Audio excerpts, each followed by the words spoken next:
Want to get started? Go for it. Okay. You're unmuted now? Yeah.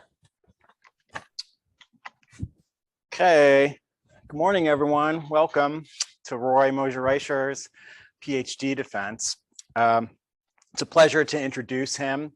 For people who aren't familiar with the process of graduate school, there's this annual cycle where we do something called a graduate recruiting event.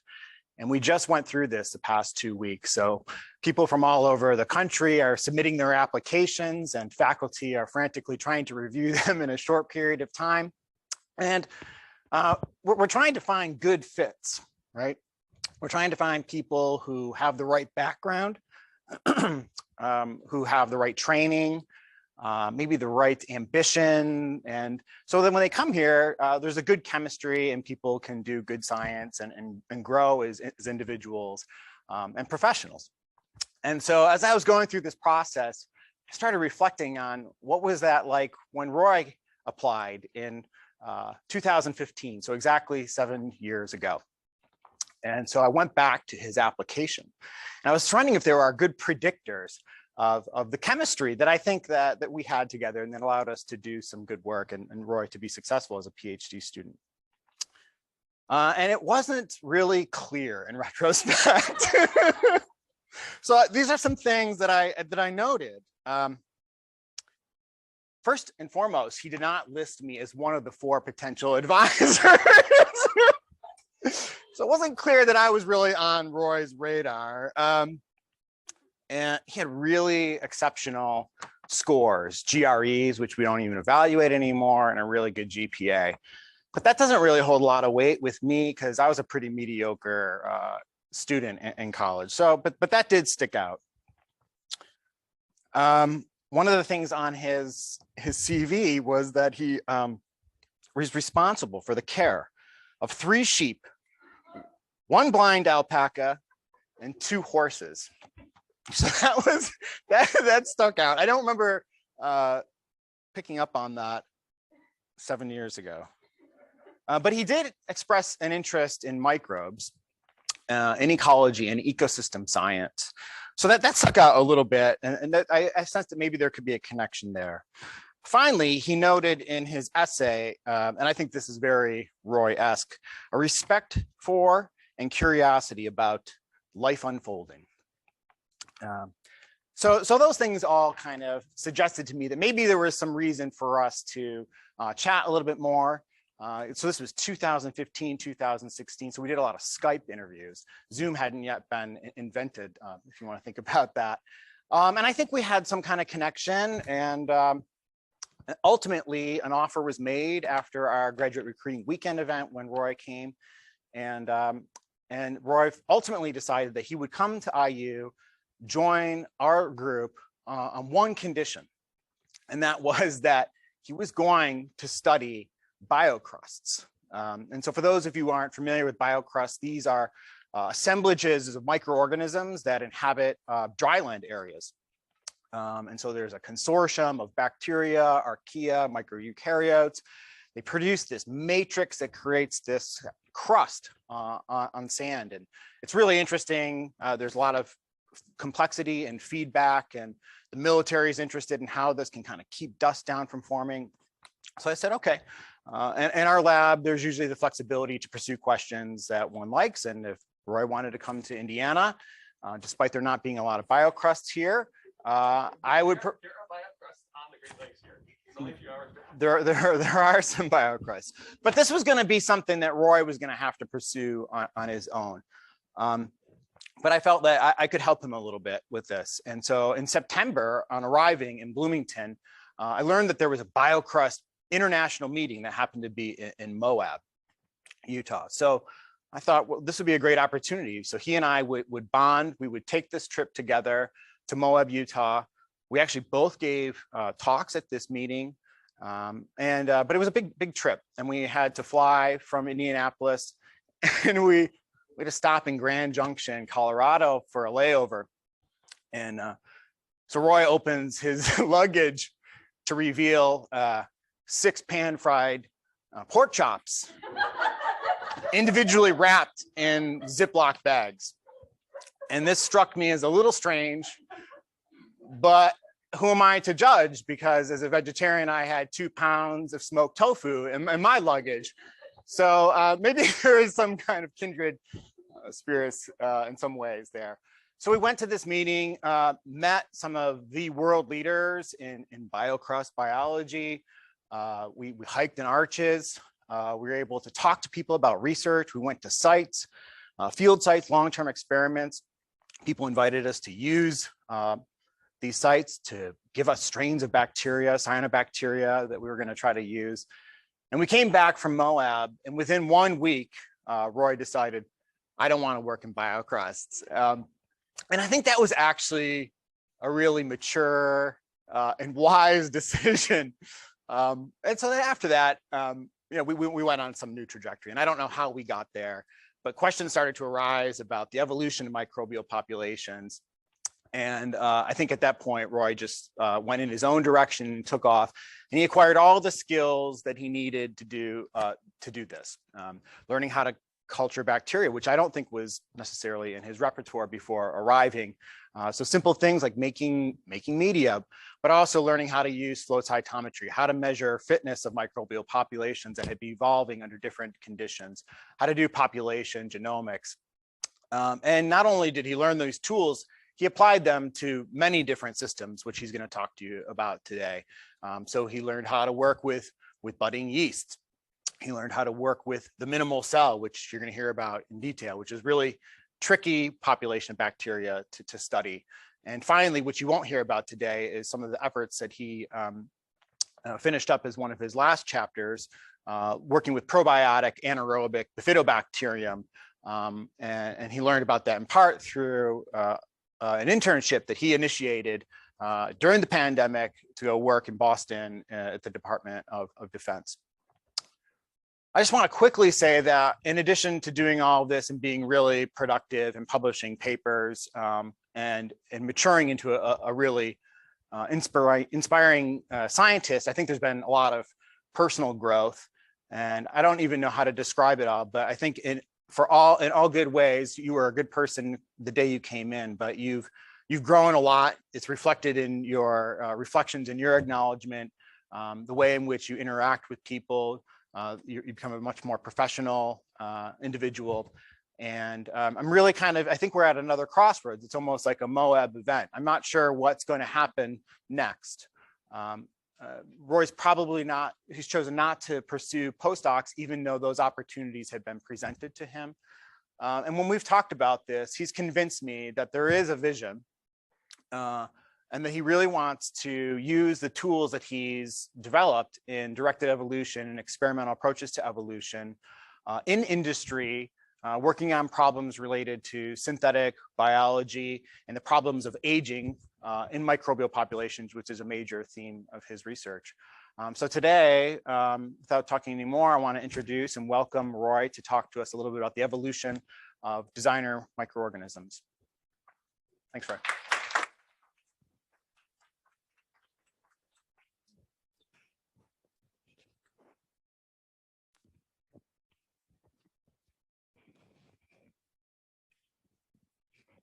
So I thought Jay was going to show a picture of me asleep at my desk, which we had talked about that happening, but I guess I escaped that.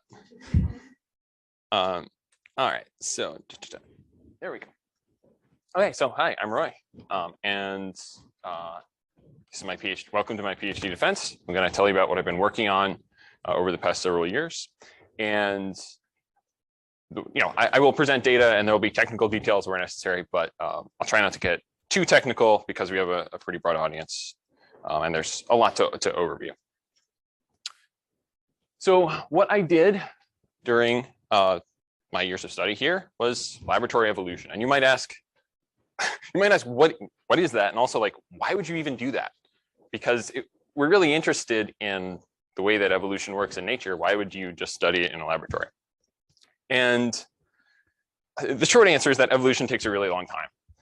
And because evolution is genetic change in populations across generations. And so, of course, if you're interested in this genetic change across generations, and you're interested in, say, hundreds or thousands of generations, you can't really go out and do an experiment and still graduate on time. And so that's really the short answer, because of this, a lot of evolutionary research is just observing what we can see out in nature and then trying to make going backwards and trying to make inferences from just what we can observe. But it's actually important to do experiments, because an experiment, right, is a controlled hypothesis test where you can set up a control group and you can isolate a certain variable of interest so we can know exactly what that variable is doing and how it influences evolution or whatever type of question we may have. So that's why I did laboratory evolution. By bringing evolution into the laboratory, I could do experiments that would help me more make stronger inferences about evolutionary hypotheses and theory. And I did this using microorganisms, as Jay said, because microorganisms, the generation time of microorganisms is much faster than most. So just using bacterial populations in the lab, I can have about the equivalent of like 150 years of human evolution passing just in a single day.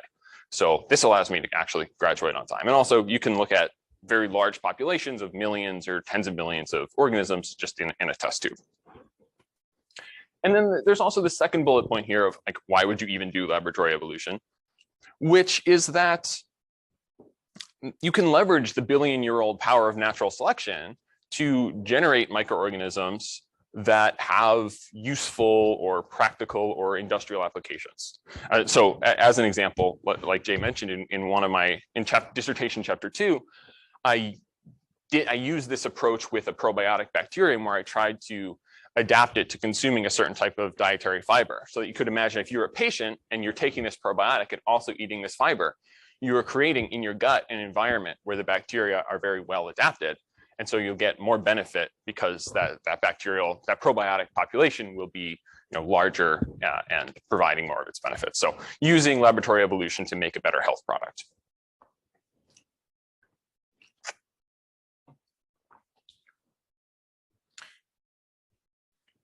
So with that said, what I'll be specifically talking about are these two laboratory evolution topics. One is the evolution of a minimal cell, and then afterward, I'll be telling you about experiments I did on the evolution of aging and longevity. Starting with this minimal cell, once again, you might ask, Roy, what on earth is a minimal cell? And again, like, why does that matter? And I like to use this analogy of imagining that, and on Zoom, you can see I'm pointing to the word hydrogen, sorry. Imagine that you're an atomic physicist in the 1940s and you want to make an atomic bomb so you can win a war. You really need to understand how to split a uranium atom. But uranium is like this pretty complicated atom that has, I don't know, hundreds of protons and neutrons and like 15 electron orbitals. And so you would probably start by trying to understand the simplest atom, hydrogen, which has one proton and one electron going around that proton in some kind of quantum mechanical orbital. And you could just understand this very simple base case system. And once you understood the way that a nucleus works and the way that an electron works, you might look at helium, which has 2 protons and 2 electrons. And now all of a sudden you've got interactions between these electrons and you've got strong forces in the nucleus that are holding these protons together. But because you understood the simpler version of the system, you can distinguish between the new interaction effects and the effects of how an electron works per se. So by understanding individual components of the system, you can understand the way that the system works as a whole. And next you would you'd move on to lithium, which has 3 electrons now, and one of them is in a whole new orbital. So there's like this electron shielding. But again, you could understand the added effect of the new complexity in the system because you understood the simpler version of the system. Now in biology, we work with organisms, not atoms. And so it's often, there's an attempt to use these kind of model organisms like E. coli and budding yeast here to understand what we think of as more complex organisms. If you could understand what's going on in these cells, maybe we can extrapolate to more complex systems. But even these simple bacteria or yeast have thousands of genes and protein products all floating around in their cells and interacting with each other, many of which are not even characterized. And so one might imagine that maybe there's a more minimal organism that could be used. And if we could understand that minimal organism, that would be helpful for understanding cells, or if you're interested in evolution, the way that this minimal organism might experience evolution. And hence, through the use of designer microorganisms, synthetic biology, such a minimal cell was recently created from a bacterium called Mycoplasma mycoides, which is represented here as this, the blue genome. This bacterium has a very small complement of genes, only about 1,000 genes and corresponding proteins. And what synthetic biologists did was they took this already small genome and saw how many genes they could delete and still get a viable bacterium. So they were actually able to delete over half of this already small genome to get what could be considered a minimal cell that has only 500 genes left, all of which are essential for its ability to be viable in a laboratory. And me being an evolutionary biologist, I was interested in using this minimal model to understand how evolution works in this kind of simple case system. And because I'm doing laboratory evolution where I can do experiments, I can use this non-minimal cell essentially as a control and the minimal cell as a treatment to understand what is the effect of genome minimization on evolution. Oh, wow. I apologize. The Zoom is giving me something about transcripts. Anyway, so these are the questions that I wanted to ask about how evolution might work in a minimal cell. Specifically, I thought that given that this minimal cell has had a bunch of its DNA repair and replication genes removed, mutation rate might be different in this cell. And that might influence the way that evolution happens. And I was also interested in the way that the bacterium would evolve by natural selection, given that we know that essential protein sequences at the molecular level do evolve more slowly because there's more constraint on these essential proteins. I thought that evolution in the minimal cell might be constrained because it possesses only essential genes. And so I wanted to see if I could measure a difference in its ability to adapt compared to a non-minimal cell. And lastly, I wanted to look at the actual genetic and physiological mechanisms of evolution in this minimal cell. And I'll first turn to the mutation rate question. So I needed a way to measure mutation rates. And I did this using a laboratory evolution approach. And I should explain what a laboratory evolution experiment looks like. So anytime I'm doing laboratory evolution, what I'm doing is I'm growing a population of microorganisms. And as this population is growing, generations are passing. So evolutionary time is happening. And once this population fills up my test tube, I'll take a subsample of that population from that test tube, put it into a fresh test tube with new medium, which just means bacteria food, so the bacterial population can start to grow again. And again, that population will be growing, generations will be passing. So evolutionary time can pass in this way. And if I do this many, many times over hundreds of days, I can have hundreds or thousands of bacterial generations. Now, to measure mutation rate, the way that I did this kind of laboratory evolution was actually not in a test tube, but on these Petri plates in this slide. And the reason for this is that on Petri plates, I could pick single colonies to transfer each time I did these evolution transfers. And what this did was it decreased because this bottleneck was so severe at each transfer, this decreased the effective population size, which is a technical term, but essentially what it means is that since the effective population size was around 10, it means that any mutations that happen during this laboratory evolution, if their effect size on if the effect of this mutation on fitness is less than about 10%, that mutation will behave effectively neutrally. So even if it's a really bad mutation, it'll still make it into the next round of my evolution. And the reason for doing this is when mutations behave effectively neutrally, of course, what Kimura showed is that the fixation rate is the mutation rate is just equal to the fixation rate. So I can measure the mutation rate by doing this evolution, at the end doing a whole bunch of genomic sequencing, seeing what mutations are fixed, and then inferring the mutation rate. So that's what I did. I did this long bottlenecking on Petri plates, and then I did genome sequencing, and then I measured mutation rates. Forgive me for, I just need to be able to see a clock, and Zoom was in the way. Okay, so next is the result of that experiment. So here are the data. Mutation rate here is on the y-axis, and you can see that there actually is no difference in mutation rate between the non-minimal cell and the minimal cell. And this was surprising, again, because I thought that there might be an important effect of all these gene deletions. But what this means is that since the mutation rates are the same, if I do if I look at natural selection, evolution by natural selection in this minimal bacterium, then any differences I see in the way that it evolves due to genome minimization are due to differences in the way that natural selection acts per se, not differences in like the input of mutations. Another thing that I noticed is this is like a really high mutation rate, the highest recorded among bacteria. And I think that makes sense for a lot of reasons, which I'm not going to get into now, but we can talk about in the question and answer session if you're curious about like why this bacteria might have such a high mutation rate. So having looked at this mutation rate question, next I wanted to do a natural selection experiment. So again, I did laboratory evolution for a long time. This time, so once again, I'm doing these serial transferring protocols, but now I'm not bottlenecking the population so severely. So when I do the transfer, I take a much larger amount of, my subsample is much bigger, so the populations are much bigger. So the effective population size is in the millions. So what this means is that any new mutations that show up, that even if they have a very small effect on fitness, even if it's more than a couple, one in a million, more than a couple in a million, those mutations will still be promoted by natural selection if they're beneficial, or purged by natural selection if they're deleterious. So this is natural selection in action, and we can see how these bacteria adapt. Now I'm talking about like adaptation and fitness, so I needed some way to measure fitness at the end of this transfer regime. And the way that I measured fitness was to see how good the evolved bacteria were at growing over the course of a transfer. So these transfers that I did were done every 24 hours or so. So every day, ideally every 24 hours.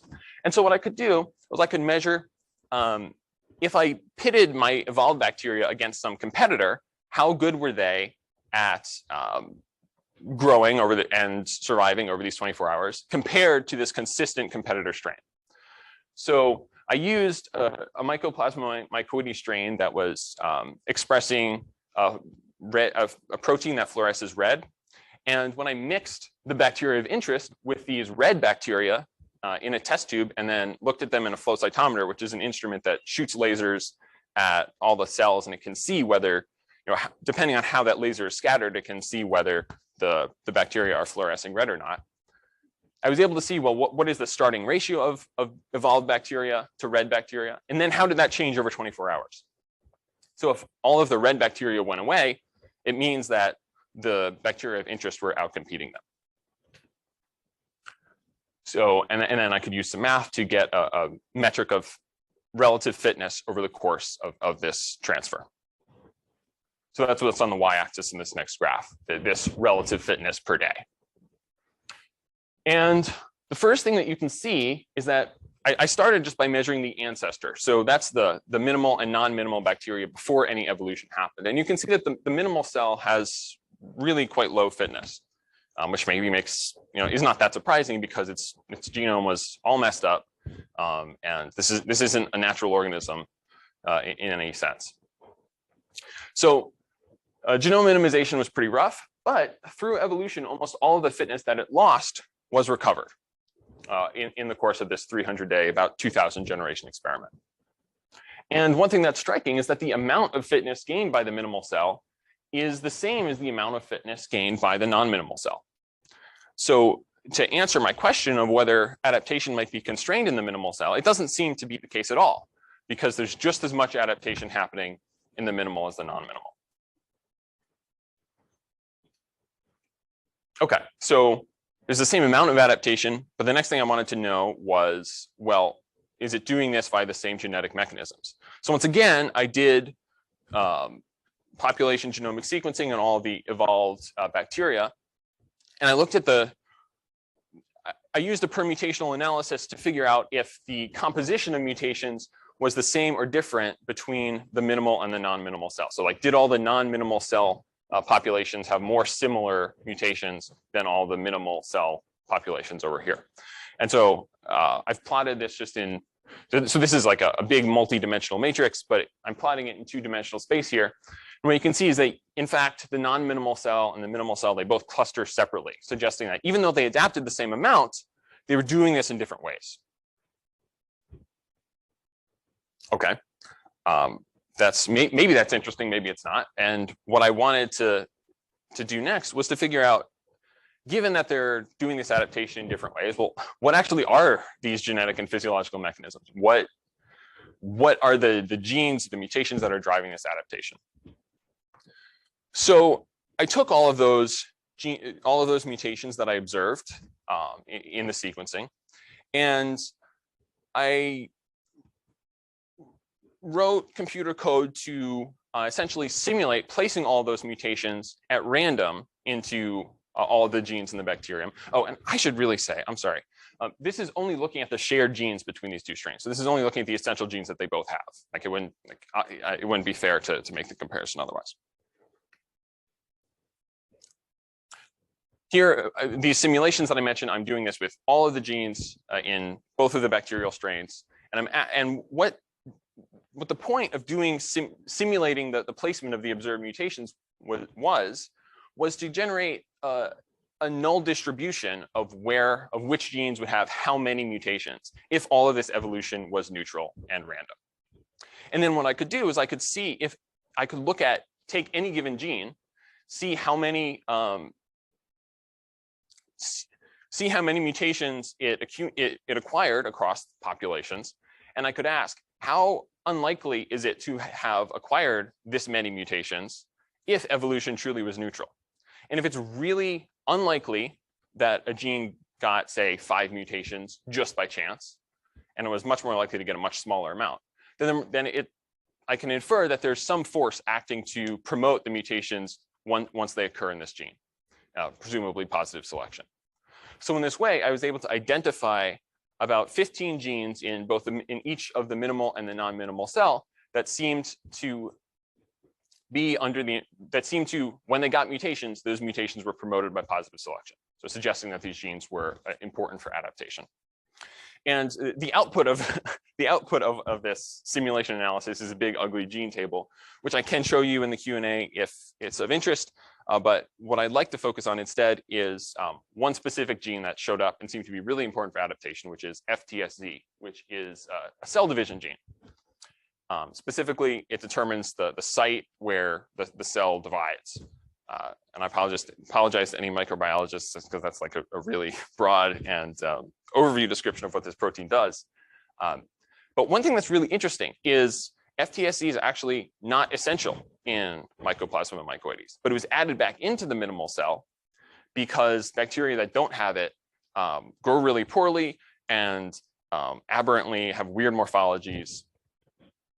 But what this immediately suggested then is that if there are mutations in this gene, there might be effects on cell morphology that I could observe under the microscope.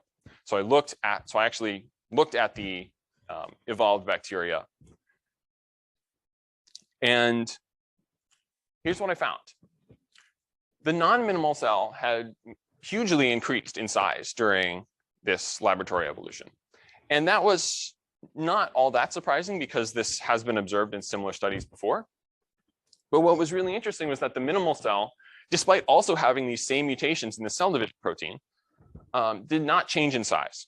So there's this evolved divergence in size between these two types of bacteria, which suggests maybe while there wasn't constraint on adaptation in the minimal cell, maybe there's constraints on its size.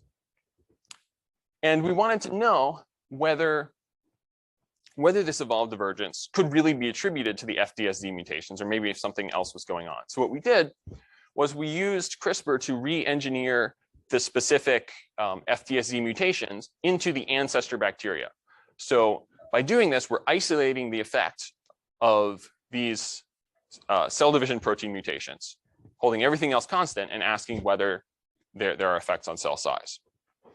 So when we looked at these FTSZ clean mutants under the microscope, we observed a similar pattern where the non-minimal cell increased in size, while the minimal cell actually was a little bit smaller when it had these mutations. So this suggested that yes, in fact, these FTSZ mutations contribute in an important way to this evolved divergence. And what's really interesting is that this is the case despite that these FTSZ mutations are beneficial for both strains. So of course, since we had these clean mutants, I could also do the fitness assays on these bacteria. And I was able to see that there was an increase in fitness as a result of this mutation. And this looks like a pretty small increase for the minimal cell. It's about 6% per day, which is like 1% per generation. But if you think about evolutionary time, a 1% increase per generation is actually quite large. And a mutant with a beneficial effect that large will quickly take over a population. So these mutations are beneficial for both minimal and non-minimal, seem to have different effects on cell morphology. And it might just be that this is like a neutral epistasis where these mutations are beneficial for some reason completely unrelated to cell size, but then also affect cell size differently depending on the genomic context. It might also be that smaller size is adaptive for the minimal cell, which is, and there are lots of hypotheses for how cell size evolves that I can get into in the Q&A if that's of interest. But I think it could also be that there's just some fundamental constraint on cell size in the minimal cell. So to conclude this part of this chapter 1 bit, I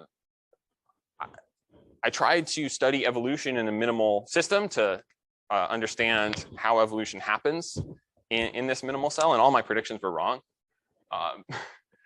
It was able to adapt just as readily as the non-minimal cell. It did this despite having the same mutation rate, and it did this via different genetic mechanisms. And then it seems that there might be some constraint on cell size in the minimal cell. And I think this has important implications for synthetic biology as an engineering discipline, where you might be engineering some strain of bacteria and you might want it streamlined. And this suggests that if that's the case, you might still be able to use laboratory evolution to optimize its performance. And I think it also has implications for minimal organisms in nature, such as many pathogens and symbionts, which may not sacrifice the ability to adapt when they shed their accessory genes. All right, so that's chapter 1. And as I promised, I'm going to move on to this other topic of the evolution of aging and longevity, which I studied in the latter half of my dissertation. And we're back here again, where you're like, what even is this, Roy? The evolution of aging is really what I think is a fascinating question of like why we don't live forever. And again, you might say, well, Roy, you can't live forever, right? Your body just wears out. Like, it's just wear and tear, man. I mean, you're 27 and you have arthritis. And it's true, but it's not the whole story, because you might say that if you know me well, I guess. It's not the whole story, though, because we know that repair mechanisms have evolved that can mitigate or even reverse the damage that accumulates during aging. So although you're right that aging does seem to be a process of damage accumulating at the level of cells, there are organisms that have evolved to essentially live forever. So for example, there are species of fish that appear not to age. There's Hydra, which is this interesting animal that can rejuvenate itself. And then there's microorganisms, which can essentially either age or not age, depending on the circumstances, depending on how they deal with the damage that accumulates over time.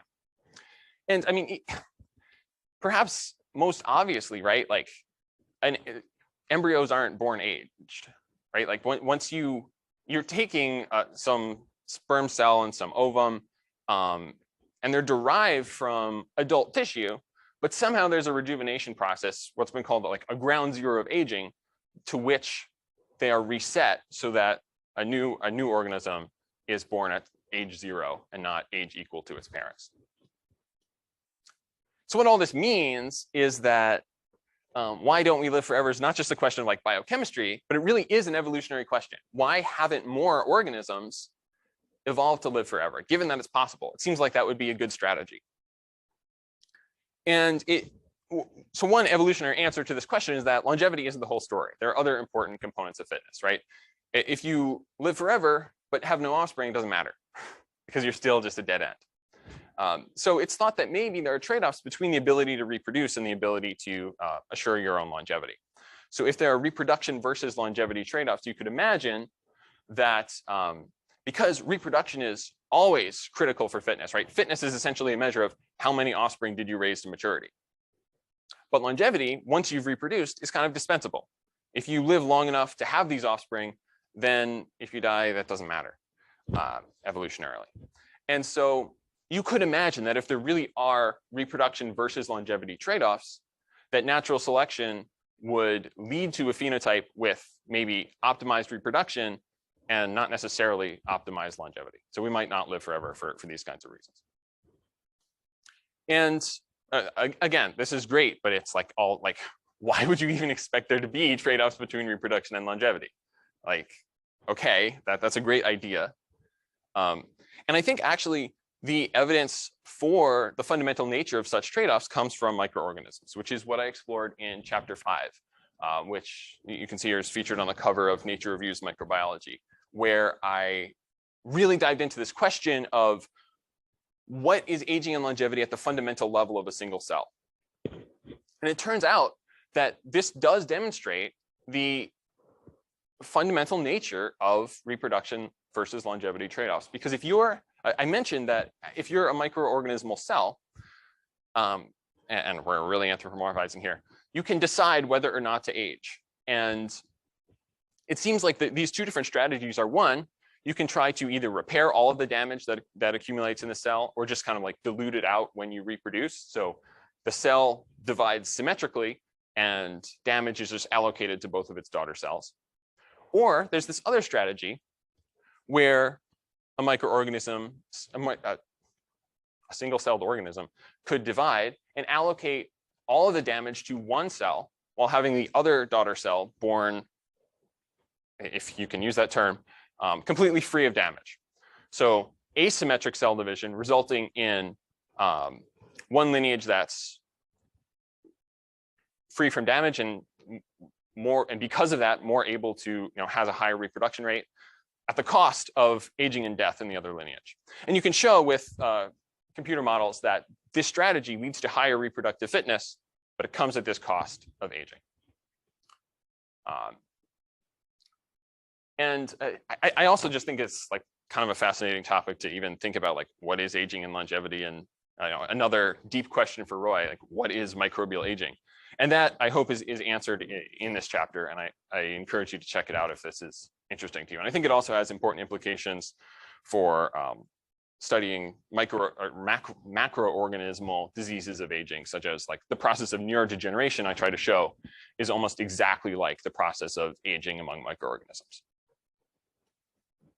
All right, I think there's the next fundamental question for Roy is, okay, you can show that there's reason to believe there are reproduction versus longevity trade-offs in cells, but is that really why we don't evolve to live forever? Like, does it matter that much? And so that's what I tried to answer with some laboratory evolution. I asked whether selecting for longevity causes a measurable constraint on reproduction in real organisms reproducing in the lab. And then I don't think I'll have time to get into chapter 4, but I also explored the evolution of longevity in the context of nutrition. So maybe I'll just overview that rather than going into detail. So what I wanted to do was show whether reproduction versus longevity trade-offs really matter. And so I did laboratory evolution, and I did it with this organism, which you might know from like making bread or beer. And budding yeast is really good for studying aging because it is, in a sense, a minimal organism in that a lot of the aging and longevity genetic pathways that affect vertebrates, as well as like flies and worms, are conserved from this microbial eukaryote across taxa. And because it reproduces by budding, it reproduces very asymmetrically, and that makes it easier to measure aging, longevity, and reproduction in this organism. And finally, tying back to the idea of designer microorganisms, there are real applications for long-lived yeast in industrial processes such as like winemaking.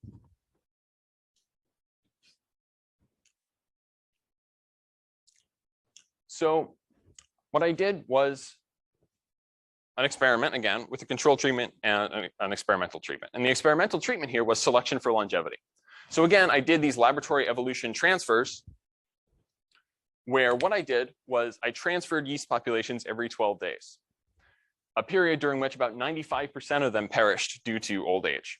So there was selection for the most long-lived yeast. Only the most long-lived yeast made it from one transfer into the next. And between each of these transfers, there were about 14.3 generations of reproduction to get the population back up to size. So in each round of selection, there's the selection for longevity, and then also this 14 generations of selection for reproduction. So the corresponding control treatment was to do the same evolution, but without that selection for longevity. So here the yeast were transferred every 3 days for however long, 150 days. But instead of the most long-lived being selected to make it into the next round of population growth, I just picked at random. So I took 5% as many of those cells at random rather than letting it be the most 5% most long-lived. And the point of this was so that the amount of selection for reproduction was held the same between these two treatments. So I'm asking, given that there's the same amount of selection for reproduction, does selecting on longevity have any effect on reproduction? Does selecting for longevity cause a relative decrease or constraint on reproduction, suggesting a reason why really long longevity doesn't necessarily normally evolve in yeast? So what I needed to do was measure longevity to see whether my treatment worked, and then measure reproduction to ask whether the trade-off was there. So my expectation for longevity, where I just have life expectancy on the y-axis here, is hopefully that longevity selection led to increased life expectancy. That's kind of a sanity test to make sure that I was actually doing what I thought I was doing. So I measured life expectancy by growing these populations and then sampling them over time to just see how many of the cells, what proportion of the cells were still viable over a long period, and to generate a survivorship curve over time. And from this, I could infer the life expectancy. So I did this with 8 strains of yeast. And so each pair of boxes in this figure represents one of these 8 strains. And within each pair of boxes, the open squares are the longevity selected yeast, and the filled squares are the no longevity selected. And you can see that in every case, the longevity selected yeast do have a higher life expectancy than the no longevity selected yeast. And these gray dotted lines are the ancestor phenotype, so the starting point. So one thing you might notice is that in a few cases, actually, increased longevity didn't evolve. So like this strain, it went down for the filled squares, but didn't go anywhere for the open squares. So these, I can't really say that I evolved longevity. But for most of the other ones, this experimental approach worked. But now the real question for understanding the hypothesis is, given all of this, and given that there's the same amount of selection for reproduction, kind of the null expectation is that reproduction rate should be the same for these open versus filled squares at the end of evolution. But if there really are trade-offs, then I would expect to see lower reproduction for the open squares, even though there's the same amount of selection for reproduction, just because they evolve longevity. So I measured a reproduction rate by measuring the increase in population density over time, and then using fitting that growth curve to a Gompertz model, and using some equations to ultimately convert this into the number of offspring produced per hour. So a measure of reproduction rate. And kind of to my surprise, it actually worked, in that the open squares in every case, except this one, which didn't evolve longevity anyway, in every case, the open squares are lower on this reproduction rate axis than the filled squares, suggesting that there was, in fact, constraints on reproduction that seem to be caused by evolution of longevity per se.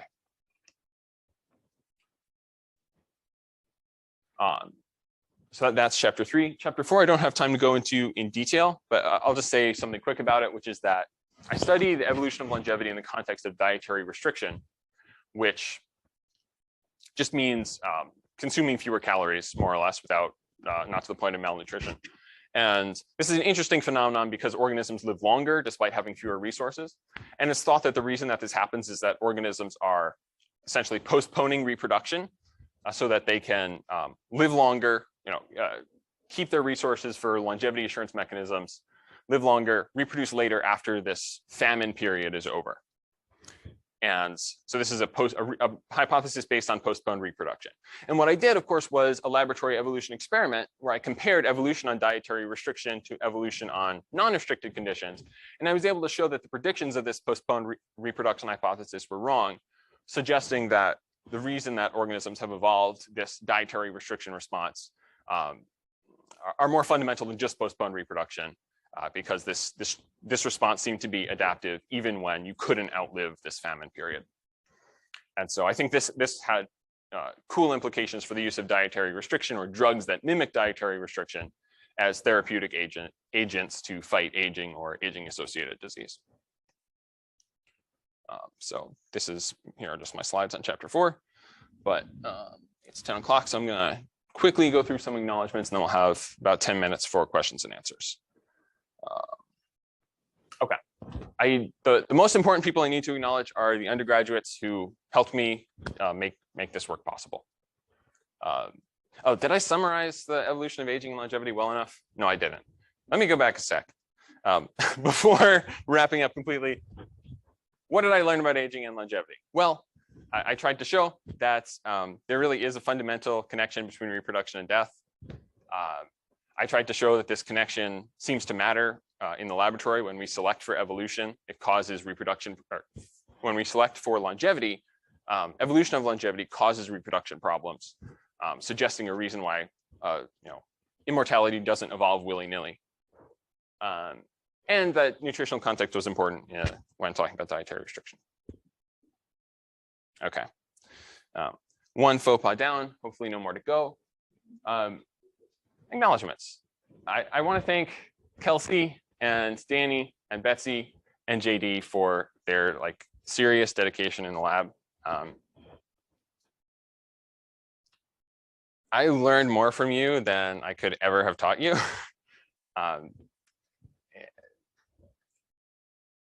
Working with I'm just so proud of and impressed by you. And I think that, yeah,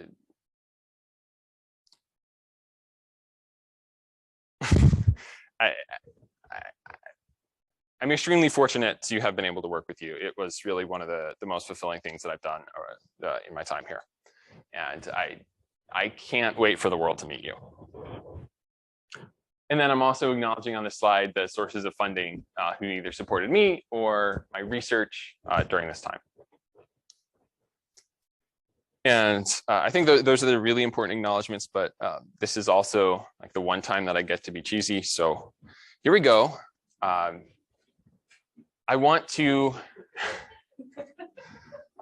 really want to thank Jay and Matt and Farah and Jake, my committee. I went into detail individually in the acknowledgements of the dissertation, and honestly, you're the only ones who are ever going to actually read that. So to some extent, I've done my due diligence. But I do want to say that as my teachers and mentors, more than anyone else, I think you really helped me understand that I'm the only one in my way, and that's changed my life. So I want to thank you for that.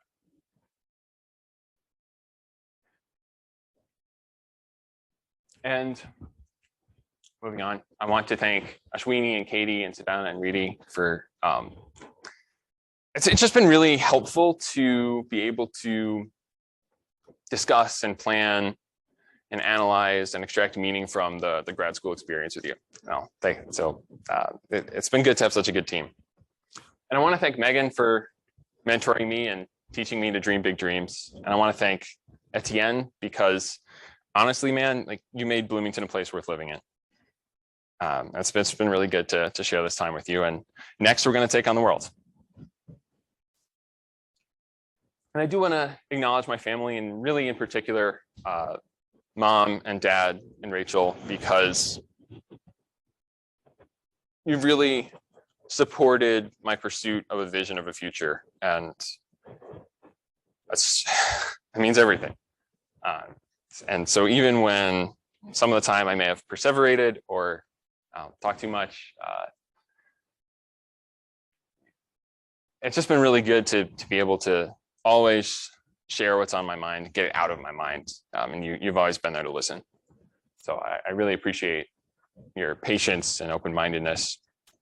And I want you to know, what I want you to know is that I love you and that you inspire me to live well. I did this for you. And then visually, I want to thank those whose art has like time and time and time again brought me inspiration during these years of study. Because honestly, there's no way that I could be productive without being able to fall back into the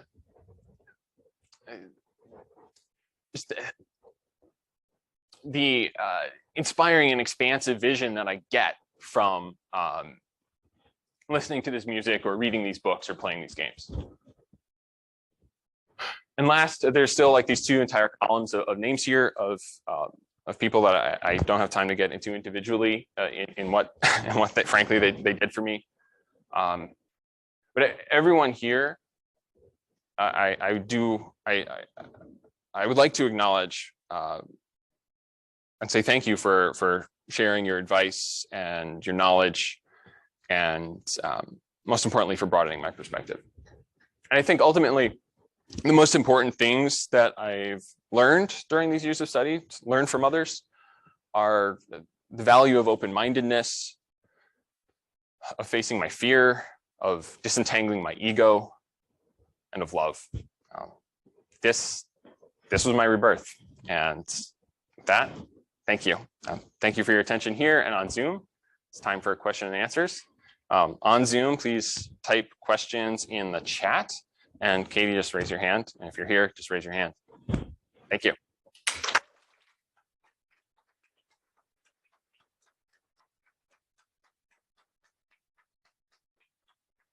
And one more thing I'd like to say is that all questions are good questions. Please make it as technical or as non-technical as you like, because anything that contributes to our discussion is valuable.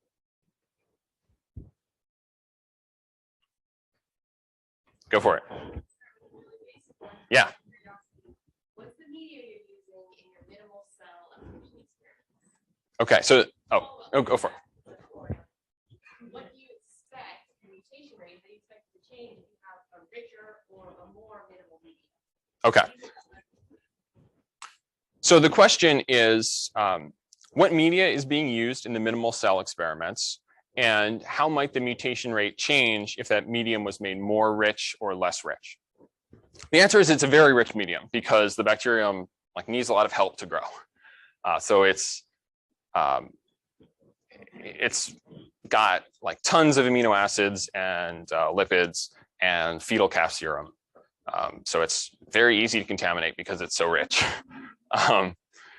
And as far as the observable mutation rate, when you're doing a mutation accumulation experiment, what you want is to use a really rich medium, so that there are the proportion of mutations that are lethal is lower, right? Because if the medium is more rich, then there's more bad mutations that might, despite being bad, still allow the cell to grow.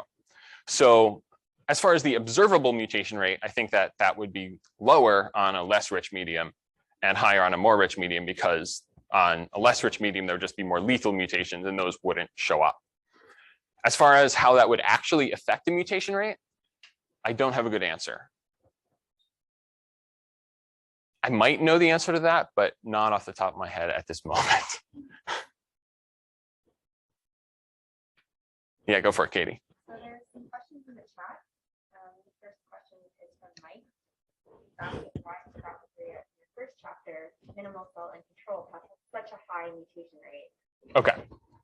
Yeah, so that's a good question. And I think that, so mechanistically, one of the reasons is that this bacterium doesn't have mismatch repair, which is really important for fixing mutations before they become inherited in bacteria. But you might then ask, well, why doesn't the bacterium have mismatch repair?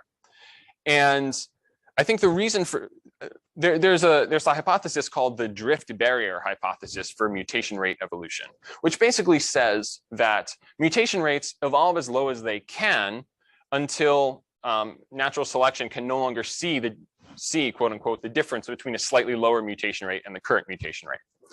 So essentially, mutation rate is a bad trait because on average mutations are bad, and so natural selection will be pushing it lower and lower until some point when the next incremental difference doesn't matter anymore.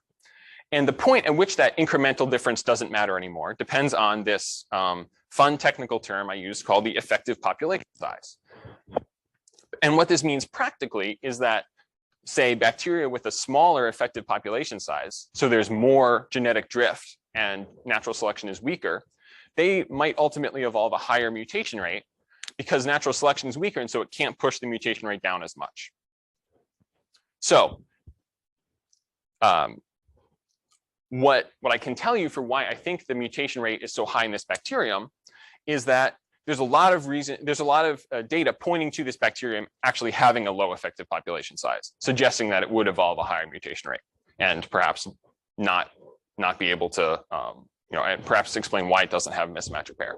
And those are features of this bacterium, genomic features, such as it has an extremely low GC content, which typically, since mutation is AT biased, this suggests that the force of drift is strong. It has a small genome. Again, we know that mutation is deletion bias, so this also suggests a strong effective drift. It's also a pathogen. It's a goat pathogen, which means it's like very. I don't know. There aren't that many goats in the world, and I mean maybe there are. But what this means is that each population of bacteria is its own little isolated cell, and population fragmentation also decreases the effective population size. So there are a lot of reasons that point to this bacterium having a low effective population size, which, if the drift barrier hypothesis is true, suggests a reason why the mutation rate is so high. Yeah, go for it. So I'm kind of just curious. So you focus in on efficacy as sort of like in this presentation, but when you're looking at that mutate from these evolution experiments, what do you see, like sort of like the physiological like bins that you can like sort those genes into? Like what sort of like cell features are impacted and what aren't? Yeah, so that's a good question. So something that we saw a lot of were like there's a ton of membrane transport genes, which is oh, sorry. The question was, I focused on FTSC, but what were the other types of genes that seem to be under positive selection? What general categories were they in? And one thing was the striking amount of mutations in membrane transport proteins, which I think makes sense given that it's a really rich medium and the bacterium is probably importing and exporting a lot of its metabolites rather than building them itself. But and in fact, I expected the minimal cell to have much more. A much higher proportion of transport genes involved in adaptation because presumably it's importing and exporting even more of its metabolites than the non-minimal cell. So here is the ugly gene table, the big ugly gene table, I think I called it, for the non-minimal cell. And here it is for the minimal cell. And actually what was interesting was that there were fewer transport genes in the minimal cell than the non-minimal cell. And I don't know what to make of that. Another thing that showed up was like a lot of lipid metabolism, which could also be related to cell division. So that was another interesting finding. And then again, kind of in contrast to my expectation, a little bit of like central glucose metabolism for the minimal, but actually even more for the non-minimal cell. Okay, well, it's 2 to 1. That's not really a difference. But I think that the most interesting things are these transport and these lipid metabolism genes. Yeah, go for it. 2 questions. So in your transposes? Yeah. Presumably, so I just makes me curious about what mobile elements were in the wild type strand that were removed, and yet you end up with similar mutation rates at the end of the day. Yeah. So in the slide we see, so the question is about something that's interesting is we see these transposase genes that are being mutated in the non-minimal cell. And the question is about, well, that might also influence the mutation rates that we observed. I think that's a good point in that it might be that since the non-minimal cell has transposases that were removed in the minimal cell, that could increase the mutation rate for the non-minimal. And then maybe that's to some extent like maybe the DNA repair genes that are deleted in the minimal cell are also increasing mutation rate. And so maybe the fact that we see no difference, it might be more complicated than just saying they're exactly the same. Did you see differences in rearrangements? I mean, that's a good point. And I'm trying to remember if what I've plotted are just the.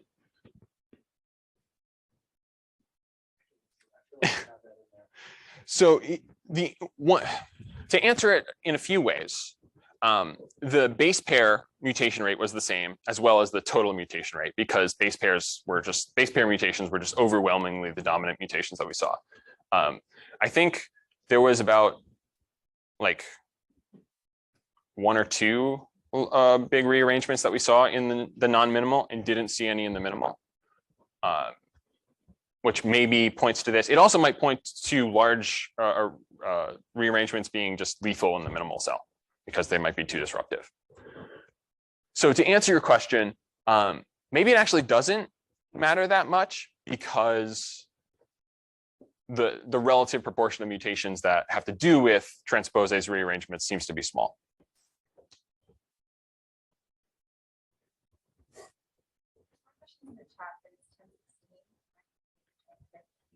Okay. In that case, I think we should wrap up. Thank you, everyone. Thank you for your questions.